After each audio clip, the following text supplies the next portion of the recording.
I have a question for you. I want you to think about this one. Who is church for? You know, I was reflecting this week on the fact that insiders don't send me angry emails. I have been the president of a school, I've been a professor, and I've been a minister. And in all three situations, I have been on the receiving end of letters or emails upset about something. And I will tell you, not once, whether at a school, at a university, at a church, did one of those angry letters come from an outsider upset that we were talking about the gospel of Jesus. Not one. Ask any elder, ask any minister, ask any administrator. Angry letters come from insiders.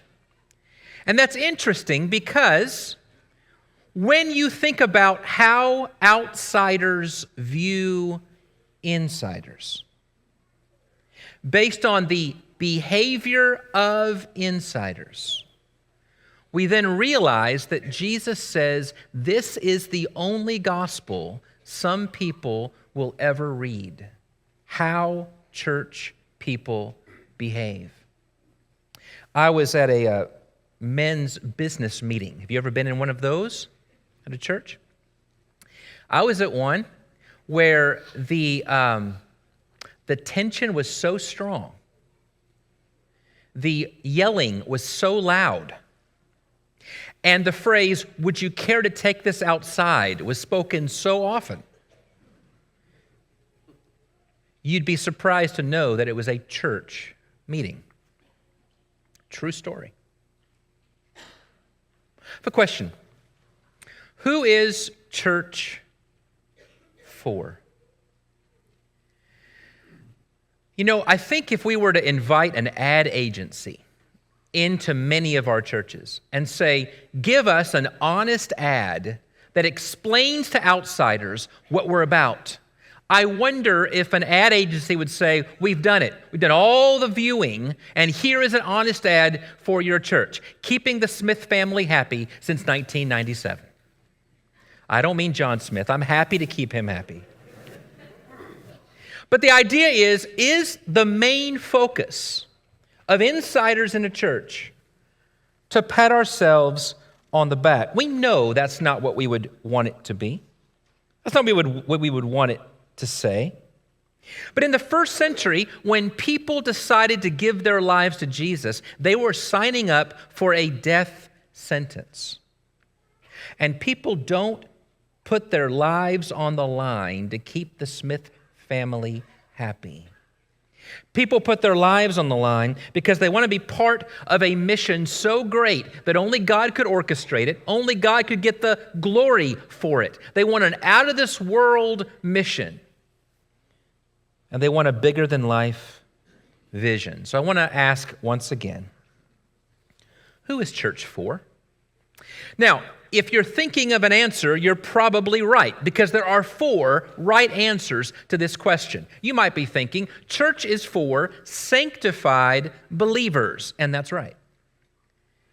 You know, the phrase church in the New Testament means the gathered in. That's what it means.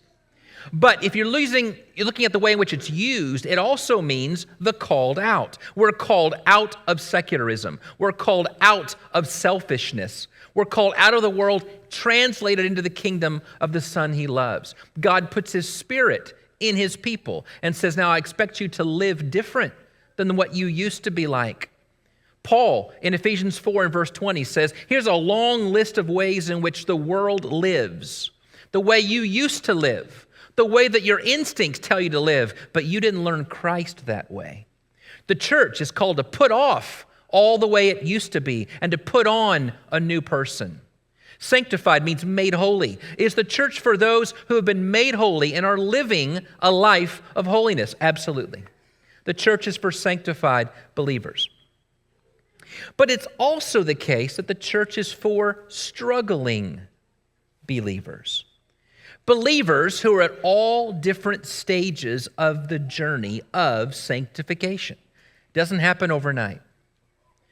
And there's letter after letter after letter in the New Testament where the writer says, church, you've got some major problems, and I want to help you work through them. When somebody says, I want to be like the first century church, you often want to say, which one? And nobody ever picks Corinth. But here's what I'm getting at. If your church is not full of people who are struggling and needing help to get out of their struggles, it doesn't look much like a first century church. A church of Christ is also called to be a place full of people who are wanting to look like Christ, but aren't there yet. And so you have examples in the New Testament of the church is for people who want to be different and don't know how, who want Christ to take over their life, but are having trouble figuring out how to do that. The church is for sanctified believers. The church is for struggling believers. Now, a third good answer is that the church is for God. It's a right answer, isn't it?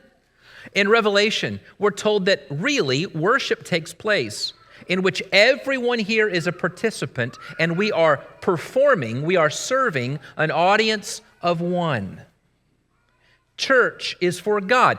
Colossians says that Christ has been made head over all things for the church, which is his body, and he fills all in all. The church belongs to Jesus Christ. It is serving Jesus Christ to the glory of God the Father. If we're not giving God what he wants, we're not doing church right. And so, church is for sanctified believers. It's for struggling believers in the process of sanctification. It is for God to give him what he wants, but that raises the question, what does God want? Maybe to ask it a little different. Who does God want? And that leads to the fourth answer. Did you know that church is also supposed to be for unbelievers? In 1 Corinthians chapter 14, Paul is writing a letter to a church. And in the middle of it, he specifically says, now I want to explain to you how to do church right. It's actually a chapter, it's actually one of 3 chapters, in which he's saying, here's what assembly should look like. Rules on how the church gets together on Sunday and worships. And in that, he actually says that when you come together, you're going to have different gifts. God blesses his church in different ways. Particularly in Corinth, the 2 that he was talking about was speaking in languages you had never studied, which is given to you by God, or a language between you and the angels. Which one it is there's a real debate about that. Don't get bogged down in that. That's not the point. The other gift is a gift of prophecy, which is both saying things about the future, but also primarily about preaching. But here's what I'm getting at. There are 2 gifts going on in Corinth that he's kind of wrestling with, and here's what he says. Don't focus so much on the issue about the gifts. Focus on who he thinks is in the audience. 1 Corinthians 14, the text says, beginning of verse 22, tongues are a sign, not for believers, but for unbelievers. Prophecy is not for unbelievers, but for believers. So if the whole church comes together and everyone speaks in tongues and unbelievers come in, will they not say you're out of your mind? But if an unbeliever or an outsider or an inquirer comes in, while everyone's prophesying, they're convicted of sin and are brought under judgment by all as the secrets of their hearts are laid bare. And so they will fall down and worship God, exclaiming, God is really among you. Paul seems to assume that the assembly, when it acts as the assembly, will have an open door to outsiders, that they will come in and see what we're doing, be convicted by it, and it leads to the worship of God the Father. Now, if the phrase church, ecclesia, means the gathered in, the gathered around, then the church of Christ means those gathered around Christ. Now, read the Gospels very, very carefully. Who gathers around Christ? Who does Christ gather with? Who does he spend his time with? Who does he eat with? Who does he share his meaning of life with? Who is he comfortable being around? Who does he invite to his table? Who gathers around Christ? I think the ad agency, if it was to go time travel and tell us who gathered around Christ, what was Christ all about, they would say, I think these Pharisees did a good job giving the best ad, honest ad, for who gathers around Christ. Answer, Christ welcomes sinners and eats with them. This is who he's about. This is what he's about, and this is who he invites to his table. We know that. We know that. We know that in our hearts, that if Christ didn't invite sinners, he never would have invited me. If Christ doesn't welcome sinners, he would never welcome me. We know that. But we think in terms of what I used to be, and the longer we live as Christians, the more that kind of person feels less and less like your staple, average attender. And what I want you to think about is this. A church should look and reflect Christ. But if Christ welcomed sinners and healed outsiders, and ate with tax collectors, and conversed with streetwalkers, and died with thieves, then we need to learn that the church of the New Testament included a welcoming posture toward outsiders, a sensitivity toward seekers. And don't just take my word for it. I want to share another story with you, and this is from the book of Acts, chapter 15. James is the youngest brother of Jesus, and he rose to prominence in the Jerusalem church. And James is sitting at a table, and he is an insider's insider. You know that the gospel went to the Jew first. And in Acts 2, you have a strong Jewish Christian church. And that just spreads. And so by the time you get to Acts 15, there's a way to do church. And everybody knows how to do it. It has a very Jewish flavor. And the Gentiles are everything that's wrong. They're outsiders. They're wrong-headed. They've been against us from the beginning. And everything they do is wrong, and it's opposite the way we do things. And now some apostles are saying, God is bringing Gentiles into the church. We need to open our doors. And there was a group saying, you've got to be kidding me. And now James stands up. Oh, James, the insider's insider. He's going to fix all this. And James says, in Acts 15 and verse 19, it is my judgment, therefore, that we should not make it difficult for the Gentiles who are turning to God. What? If Gentiles come into our assembly, they bring their baggage with them. If we let them in, they are going to make it difficult for us. And you're saying we should not make it difficult for them? Yes. Why? Because this is what God had in mind all along, says James. Read your prophets. James says God told us a long time ago, he planned on this.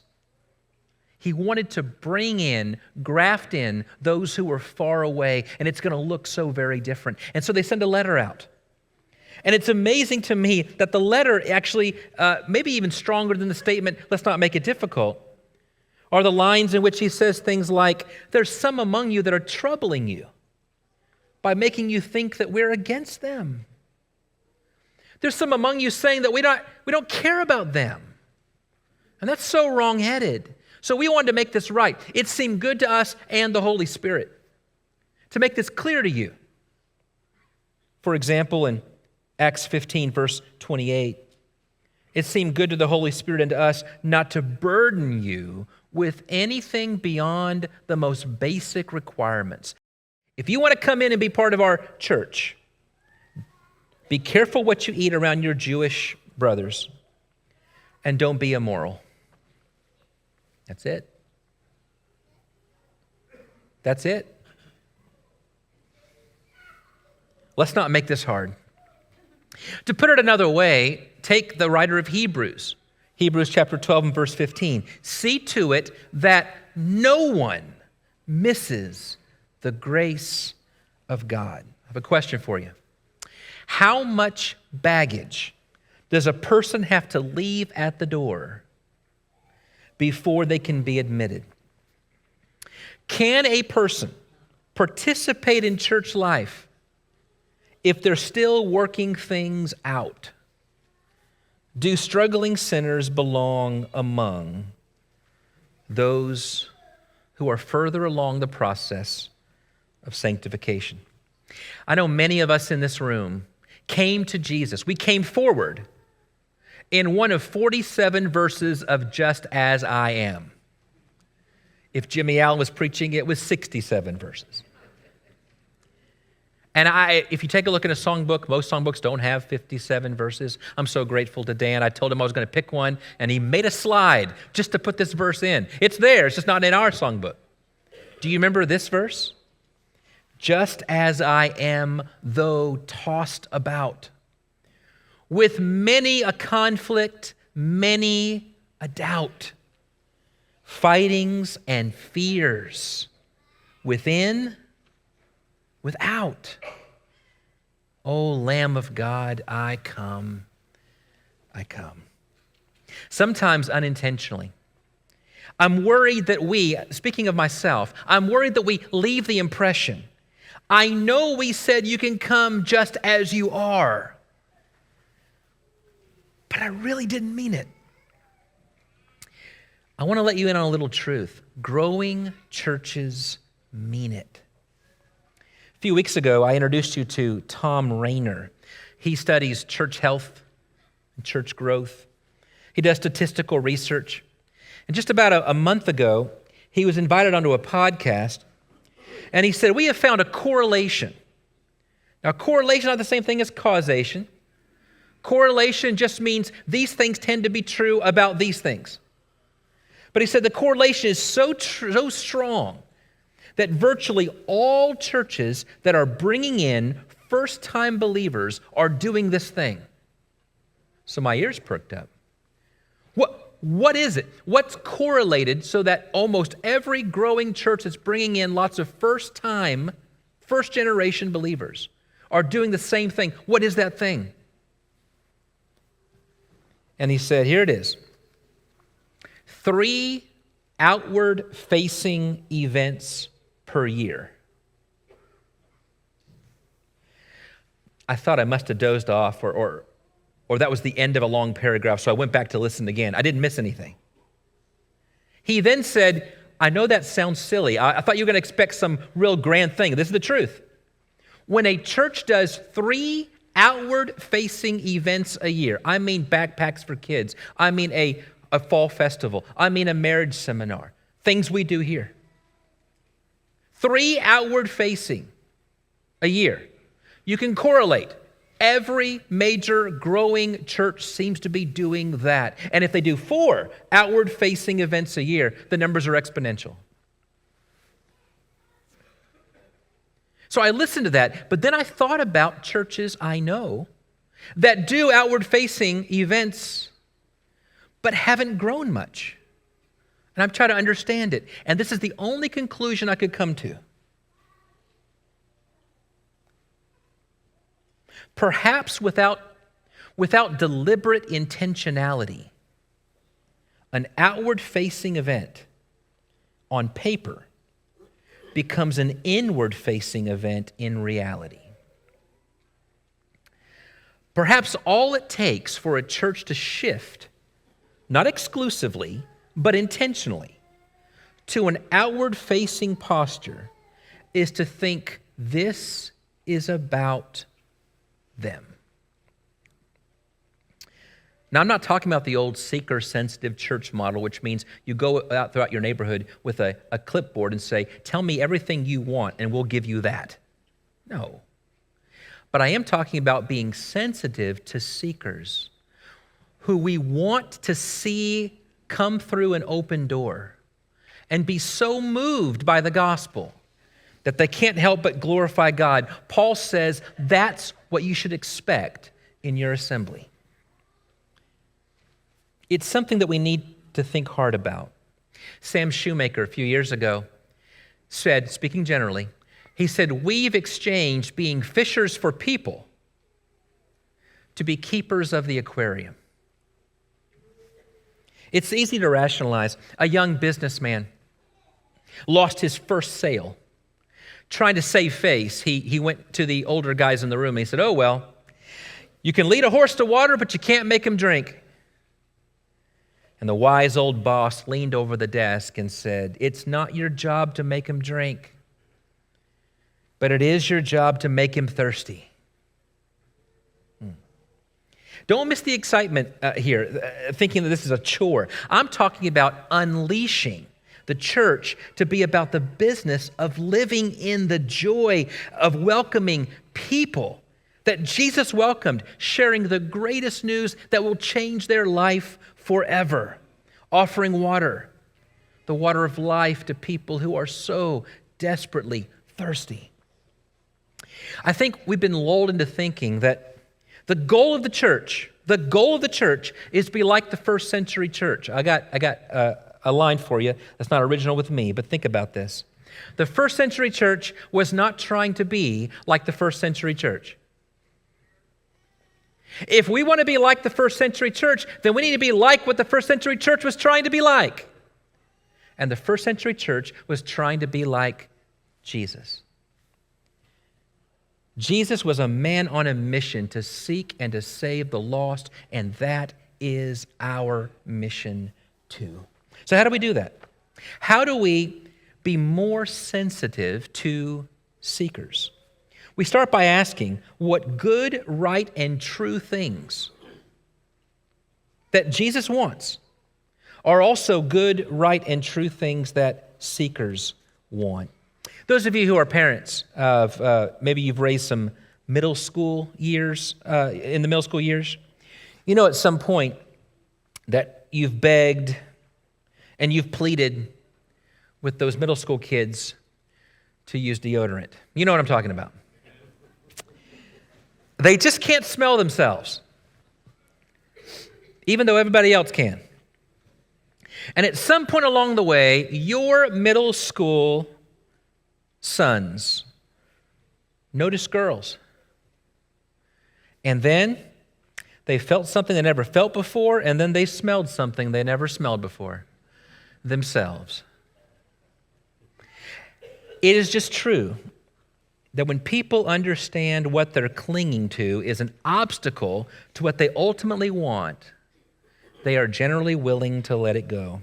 Now, how can you apply that to you and me?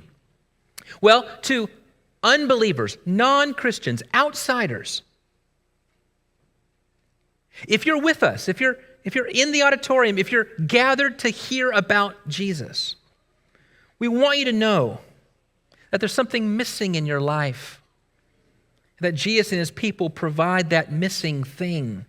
We want to encourage you to lay down and let go of the things that are keeping you from being all that you can be, all that the life that Jesus says, the life you've ever wanted. It can be yours, but you are in the way of that. So God calls for your life. And we who are insiders, used to our insider ways, we may need to acknowledge that some things that feel right because they feel comfortable. not necessarily helpful to the neighbor that we're inviting with us. And we have to try to view things through the lens of how unbelievers or visitors or seekers or inquirers or neighbors might see things when they're among us. You can't assume that everybody sitting in the row in front of you is a follower of Jesus Christ. But we want this to be a safe place for people who will hear the gospel for the very first time, sitting next to you, maybe hear at your invitation. There's a group who went to plant a church in San Francisco. And I want to tell you some interesting things about this church. First, they started with 30 people. Last week, they had 750 people.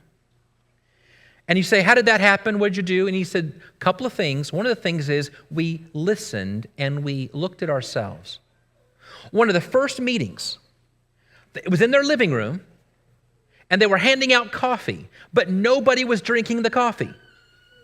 And they thought, is there something wrong with the coffee? Probably. It wasn't Arkansas coffee. You know what the problem was? They handed it out in styrofoam cups. This is California we're talking about. The cultural assumption was, I don't use styrofoam. That's not biodegradable. And you can argue all you want about whether or not that's a good way to think. It's how they thought. And they said, we want to reach you with the gospel, and we're offending you on the first take by something we never even thought about.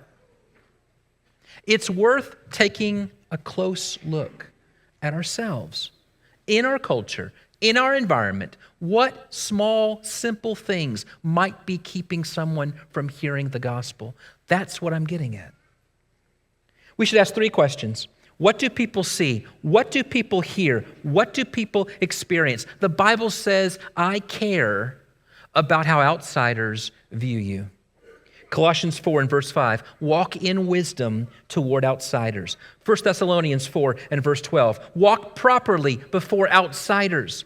1 Timothy 3 and verse 7, when you select elders, make sure he must be well thought of by outsiders. We're going to need to use clear, jargon-free language as we share the message. We're going to have to think through, do we explain how we're doing communion and why it's important? We need to think about, will the lessons be relevant to daily life and readily applicable to on Monday morning? We need to think about where people are.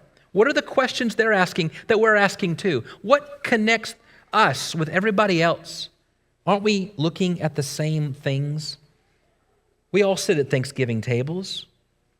What seems different or odd about what we're saying or doing in here? And how can we explain it in a better way that opens dialogue rather than shutting it down? But that's just church culture.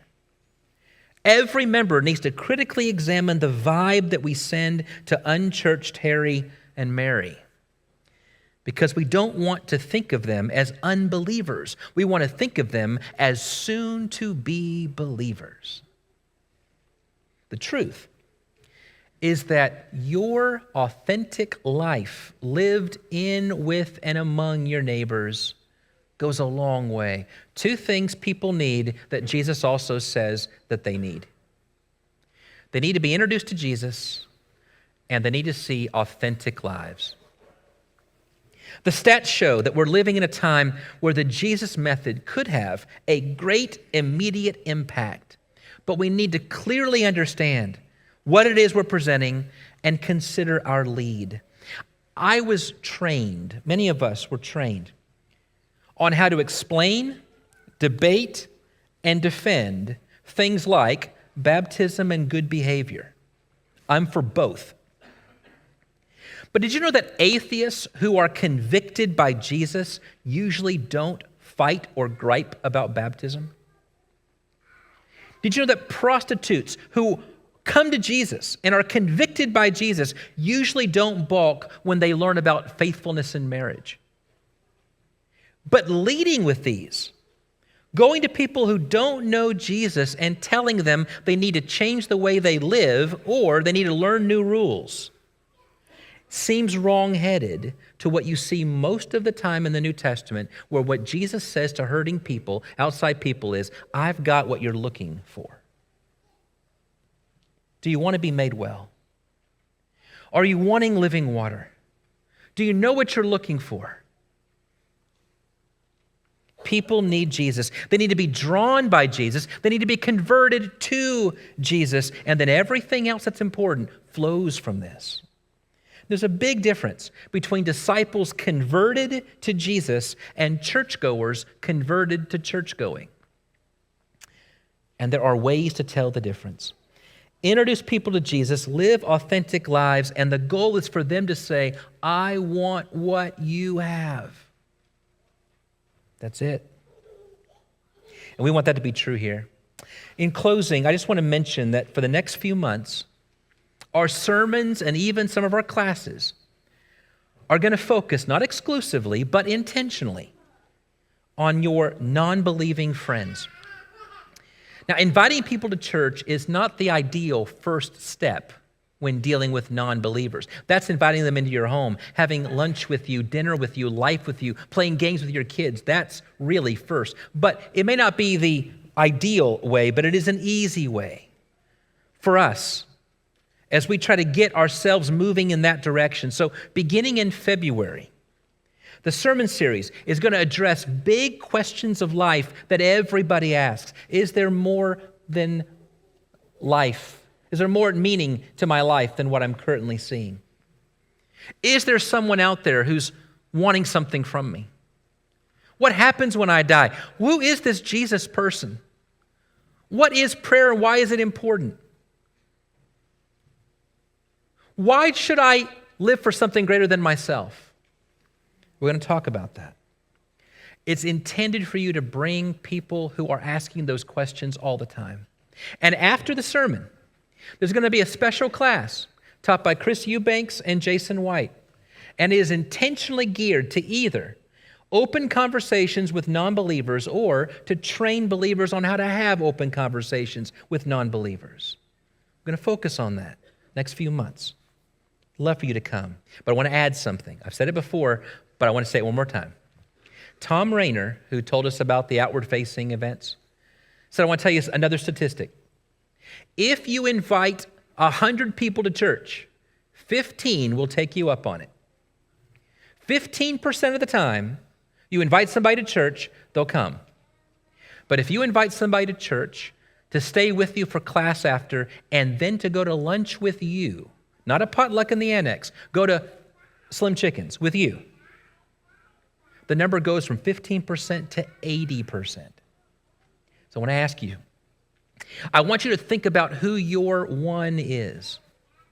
Who is the person this year, that you're going to focus on to develop a life relationship with, which includes bringing them to church, to class, and to lunch? Will you do that? One person. There's 500 people in this audience. Do you realize we could have 1,000 people in this church every Sunday hearing about the gospel? And all it takes is for every person this year to think of just one person. Just one. 2 years ago, Lifeway said 33% of the Christians surveyed invited one person to church or shared the gospel with one person their entire year. Who's your one? Who's your one? As we bring in first-timers, we're going to see some new faces around here, and that's okay. Our goal is for guests to sense we've been thinking about you. We've prepared for you. And you might see a new face and say, oh, so glad you're visiting. They say, I've been a member here for 12 years. That happens. That's happened to me. So can I change how we talk about that? How about this? When you see a new face, say, have we met? And if all you do is for this side of the church to get to know this side of the church, it is a great step forward. May God be praised in all that we say and do. May we be faithful to Him in everything that we do. And may we seek the people Jesus seeks and then watch the harvest that comes from it. Thank you for joining us. I hope you've been encouraged. I hope you've been enriched. And if you have any questions, any thoughts, any comments, reach out to us at prayers@wschurch.net. God bless you. Tune in next week.